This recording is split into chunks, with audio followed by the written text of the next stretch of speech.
Moi, j'étais le genre d'élève qui n'était pas très concentré en cours, enfin en tout cas au collège. Et voilà, j'étais là pour faire rire la galerie. J'étais pas très intéressé par. Enfin, c'est pas que j'étais pas très intéressé par l'école, c'est surtout que j'y trouvais pas trop d'intérêt.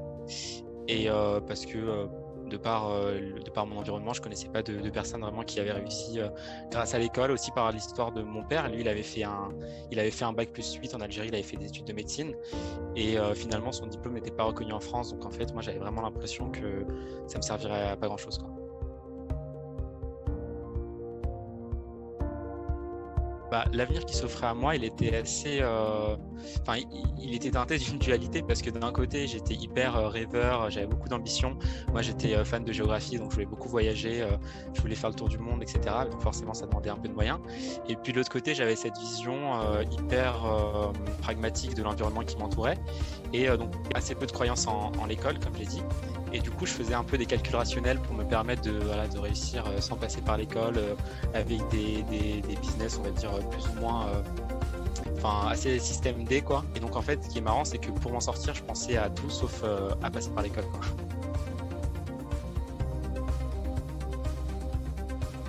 La rencontre qui a changé ma vie, elle est assez particulière parce que la personne que j'ai rencontrée ne sait pas que j'ai rencontré, vu que je l'ai vue à la télévision.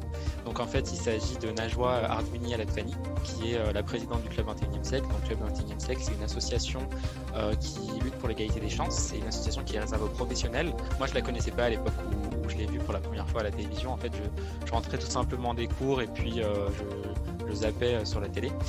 Et j'ai entendu cette femme du coup qui parlait du rôle de l'école dans la République et qui donnait à un moment l'exemple en fait d'une fille qui était en seconde et qui n'avait pas connaissance des classes préparatoires. Et en fait, là, moi, j'étais en première et j'avais aucune idée de ce que c'était non plus. Et je me suis dit, en fait, c'est peut-être un peu bizarre. Je dois faire mes recherches et chercher tout simplement ce que c'est. Et puis, je me suis rendu compte qu'en fait, c'était carrément quelque chose qui pouvait m'intéresser, qui pouvait me permettre d'acquérir une culture générale, de me donner à fond, de donner vraiment tout ce que j'avais à donner pendant 2 ans. Et ça a complètement bouleversé mon parcours scolaire, en fait, parce que j'ai été le premier surpris des résultats. J'ai eu tout de suite, avec un peu de travail tout de même, mais j'ai eu de très bons résultats et je me suis retrouvé avec la mention très bien propulsée en classe préparatoire à Paris. Et donc, c'est vraiment une rencontre qui a bouleversé mon parcours scolaire. Bah, si je pouvais parler à moi-même au collège, je dirais que je vais être franc, ça va pas être facile parce que il y a plein de barrières qui font que c'est plus difficile pour toi que pour quelqu'un d'autre parce que tu as accumulé un peu de retard, parce que certaines personnes vont pas forcément croire en toi, parce que le système est aussi fait de telle sorte que tu vas continuer à découvrir de nouveaux cursus et de nouvelles filières trop tard alors qu'il y a des gens qui s'y préparent depuis bien longtemps.